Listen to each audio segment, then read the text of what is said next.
Hey guys, my name's Crystal Kenny, and I'm in love with creating. All things artistic and imagination involved. I'm an American girl who chased her creative dreams all the way to Paris, France, making a living using photography. This podcast takes you inside the stories of all the artsy folks I've met along the way and gives you that extra push to discover your creative gifts. The desire to create is deeply inside each and every one of us, and I give you the tools and inspiration to find a new way of living a more creative life. This is La Vie Creative, the podcast.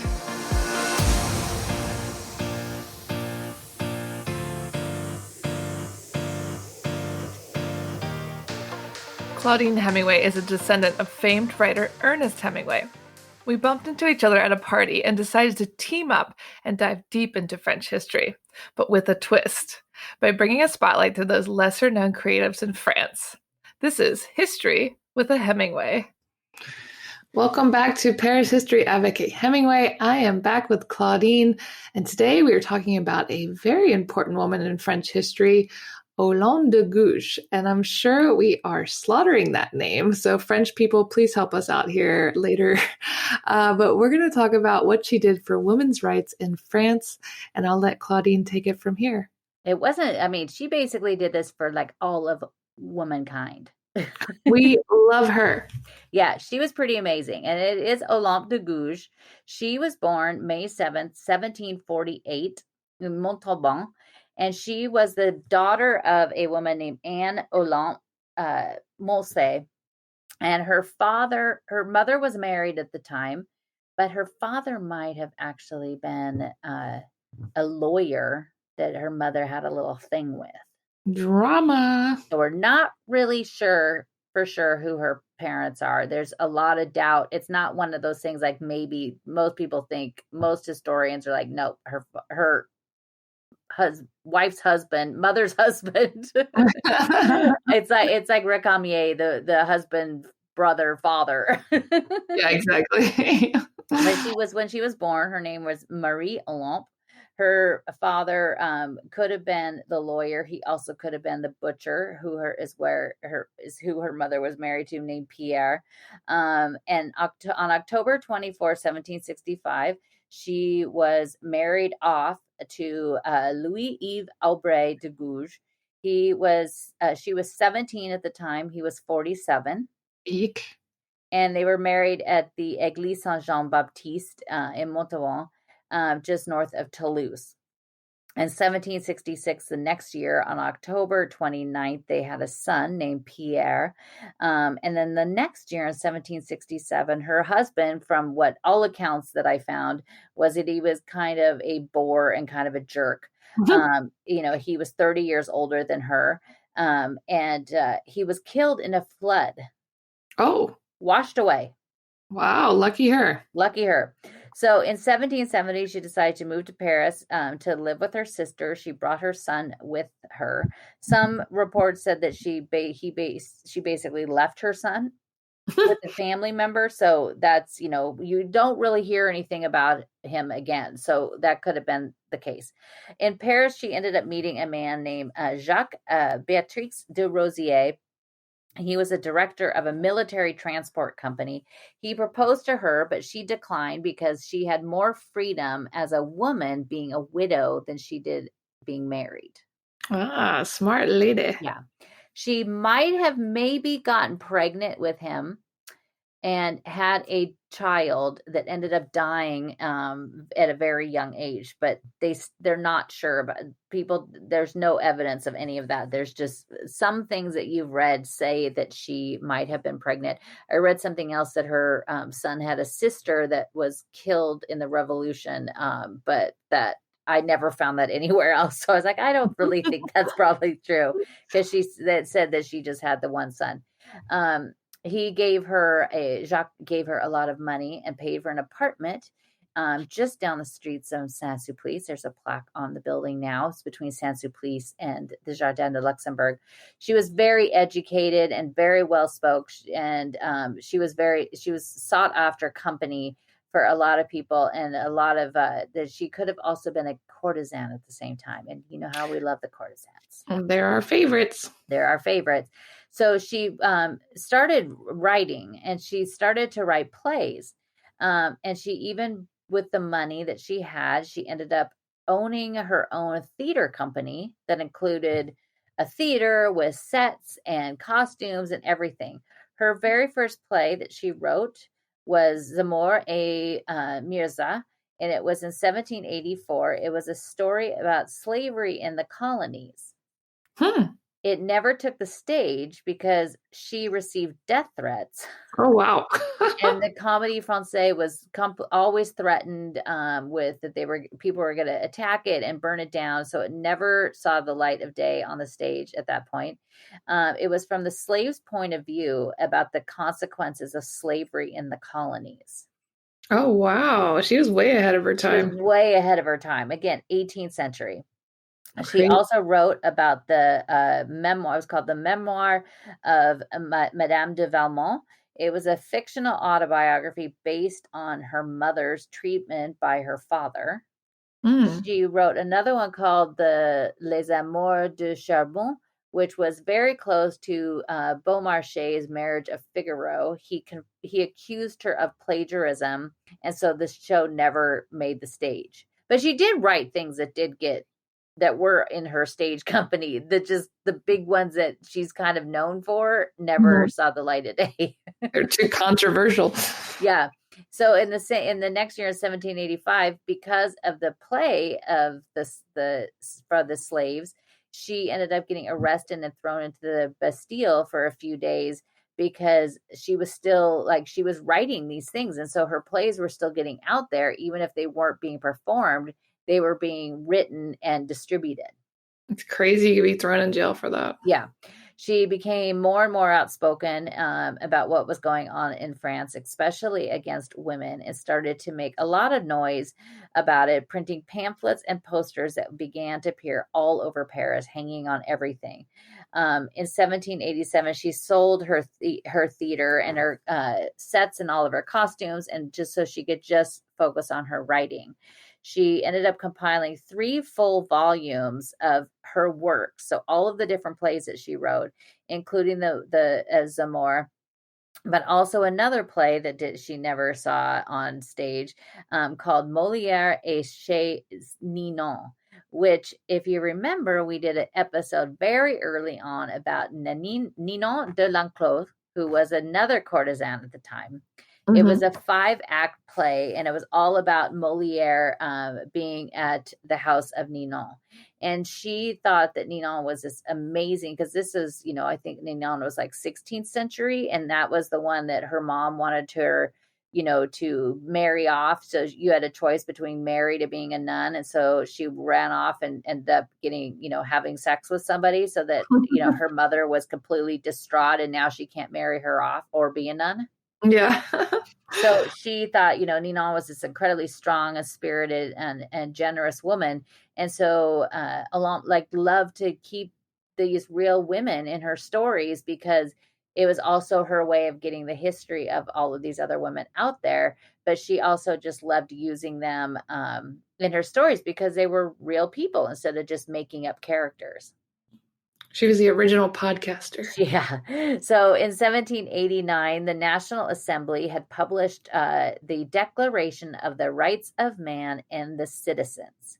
What about women? It was, so it was basically just for men, the rights of men.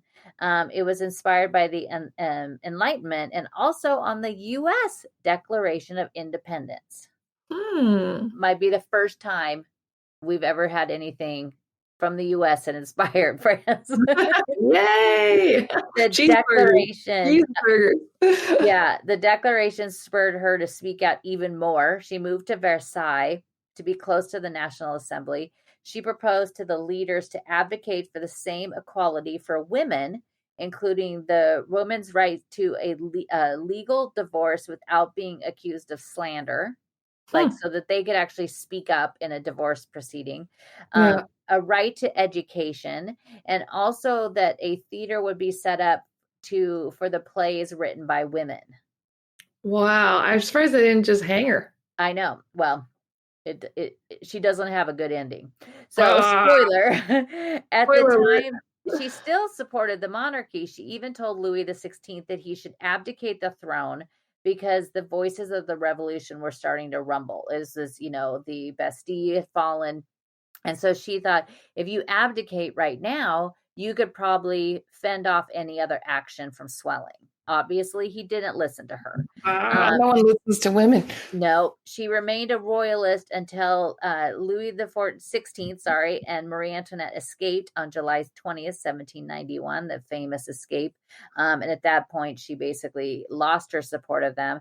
The Society of the Republican and the Revolutionary Women encouraged her to write a document that would be dedicated to women, just like the one that was dedicated to men. Mm-hmm. So on September 14th, 1791, as a revolution was trying to make their changes for the men, making it so that the women were still under the husband's, finger, and under, they were basically speechless. They had no rights. She called for the complete freedom of speech of women, to be able to vote and also to run for public office. She's rumbling the feathers. Rumbling. So all the 17 articles were reimagined. Some of them were exactly the same as in the one for men, except for she changed it to women instead of men. She spoke up for women of course got her in trouble. She violated all of the norms that they thought, she's doing, this isn't what she's doing. She can't be doing this. This is not the right, the way a woman's supposed to behave, which is exactly what she was speaking up against. Yeah. So Robespierre, the very big figure of the revolution, didn't take too kindly to her. No, they didn't like anybody that spoke up against them, especially just speaking up against them. But she was writing these pamphlets and distributing them all over the place. And she, people listened to her. So they weren't very happy with her. So they slapped her with committing treason. On July 20th, 1793, she was arrested. A few days later, the gendarmes accompanied her back to her house to go through her things to find just all the different writings. So basically, it was just, let's go there and get evidence against you. On July 25th, 1793, she was charged with having written works contrary to the wants and needs of the people and against those in power. Gosh, how many women have been murdered over the centuries? Yeah, but it's also like against the needs of the people, or how about just the needs of men? Exactly. But she was able to smuggle in some paper and a pen, or, a quill back in those days.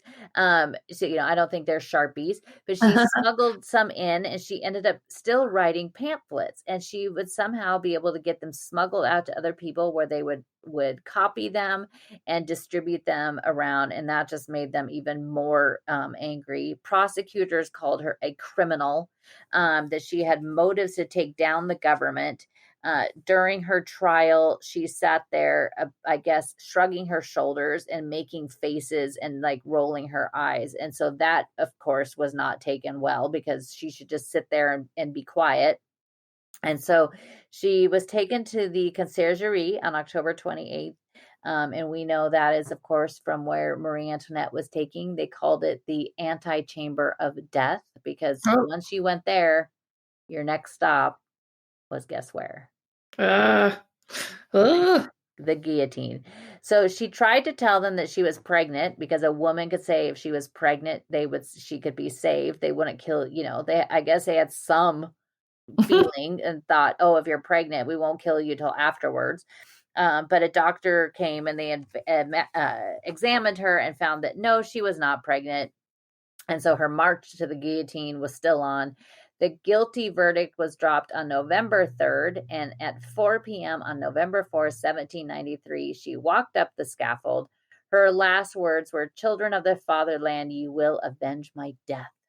Wow, she was badass. She was badass. She was tossed into the Madeleine Cemetery. She was killed by the guillotine that was at the Place de la Révolution, which we know today as the Place de la Concorde. It was the same one that Marie Antoinette was killed and thrown into the same cemetery just 17 days before. Oh my gosh, back to back. Back to back. So a few of the women tried to take up the fight, going to the assembly, but they were quickly reminded what happens to you if you decide to try to fight the government for women's rights. So she Olympe ended up becoming basically like the poster child for you don't want to do this. Oh, great. The opposite of what she wanted. Yeah. 9 days after her death, her son Pierre wrote a public letter denouncing his mother and all of her writings. He tried to have her name changed back to her birth name. And less than 2 years later, on April 11, 1795, he wrote another letter to the convention asking for her name to be rehabilitated and that so that he could inherit all of her property. What a jerk. I know, quite the jerk. They basically were like, nope, we're not doing that. And that little turkey under Napoleon, he was an officer under Napoleon Bonaparte. In 1801, he was sent to Guyana, partially a little bit as an exile. He was sent there with his wife and children. But Napoleon partially did it because he didn't like the fact that he denounced his own mother. Wow, even Napoleon punished. Well, Napoleon was a mama's boy. He was kind of. Remember the painting that's in the Louvre that she was not at the coronation, and then he has Jacques Louis David paint her in. So yeah, I think he was a little bit of a mama's boy. In 1803, on February 7th, he ended up dying of fever in Guyana. And so that was just the end of him, and he never got his mother's property. Well, good. Good little turkey. But in 1944, on April 21st, under a provision from the government led by de Gaulle, who was not president, the very first ballot was actually cast by a woman 8 days late, or a year and 8 days later, on April 29th, 1945. A year and 8 days. So in 1944, they decided okay, women could have the right to vote, but it was an entire year and 8 days later when they actually got to cast the first ballot. I can't believe it's so recent that we can vote. Like, it's crazy. I mean, 1945, I mean, we weren't alive then, but that's basically that's our parents' generation. Yeah, that is not that long ago. That's not. And I mean, when you think of the end of World War II was September 2nd, 1945. Mm-hmm. So, I mean, there's people alive today that would have been alive when the first time they got to vote. We've come so far. We've come so far. In 1965, women in France were given the right to own their own intellectual property, and before that, 1965, we're getting closer to our generation. Their intellectual property belonged to their husbands. So think of Colette, how Willie, she had a right under his name. George Sand, she had to create that pseudonym. There's all these different women over time until 1965. That's crazy. That is, I mean, more, basically once you got to the, early 1900s, women could, they could publish under their name, but they couldn't own it. Ugh, that's ridiculous. And the death penalty still went on until 1981. Yeah, the guillotine was still going for a long time. In the 70s, the last 3 people, I want to say it was 1977, I think it is. That was the last killing of somebody by the guillotine. Oh my goodness, that's insane. Yeah, but now, today, as we just talked last week about Saint-Geneviève and the Pantheon, the Pantheon now has, it's the temple to the great men of France, but there's 6 women in there now that they just added Josephine Baker. But Marie Curie was the very first one added in 1995. Technically, there was another woman before that, but she was added because her husband was there. So they she might have been a woman, but they don't count her. Just following your husband.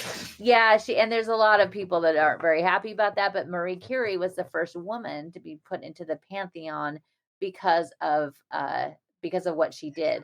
And there has been talk every few years, it comes up, the Olympe de Gouges should be buried in there, but it doesn't usually give a lot of traction. But she is very well known. There is a little Place Olympe de Gouges up in, I think it's the 11th. But there should be more about her. But a lot of Americans will actually know her name. That's surprising.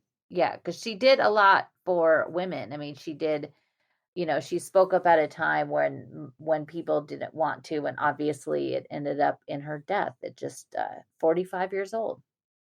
Gosh, that is sad, but at least she got her way in the end. Very far. They definitely should put her in the Pantheon. Yeah, for sure. There shouldn't even be a debate about it. After I get Rose Valland in the Pantheon, I'll work on that. Yeah, who do you right to? But I was actually, for this episode, I started doing research on Simone de Beauvoir, the writer. Mm-hmm. And I stopped because I kept finding all of these horrible things about her as a teacher with the underage girls in her school. And she kept getting fired from jobs. And so I stopped, and I was like, I can't even talk about this. Oh, no. So we're not doing one about her. Okay, well, never mind. Yeah, and she's very well known. It's very interesting because she's very well known. She and Jean-Paul Sartre, a lot of times, there's even, I think it's right out in front of the Église Saint-Germain. There's the Place de Beauvoir and Sartre, because they would go to Du Magot and Café de Flore. But it's very interesting because she's renowned for writing these different, she was another huge feminist. She was another huge feminist that wrote these different books about women and the second sex and how they deserved all these rights. And then when I was surprised because it's all very out there, this information about her getting fired from schools because of having relationship with underage girls and bringing them to Sartre because he liked to sleep with virgins. Ugh. But for some reason, it's kind of the Coco Chanel story where it's like, do we just look? You can't look past that. It's pretty horrible. Yeah. They just pulled that one right under the rug. Yeah, I was kind of so disgusted with it. I was like, I can't actually even research her anymore. I just don't even want to talk about it. Too bad. Well, at least we know why now. Yes, now we know why, but we would rather look at Olympe and what she did for women. Yeah, we like her more. Well, thanks for tuning in, guys, and make sure you join Claudine every weekend for live tours around Paris. You can check out her website, claudinehemingway.com, and also she does tour planning. She gives tours, so go over to her website to learn more and tune in next week. Thank you for listening to Paris History Avec a Hemingway. If you want to find out some more, you could always find me on my Instagram page, Claudine Bleu Blanc Rouge, and that's BLEU, as in the French way to spell it. And each day I post a daily history lesson about a person or a place or something in Paris, or it's lots of fun facts. And then also at claudinehemingway.com, where you can also sign up for my newsletter there.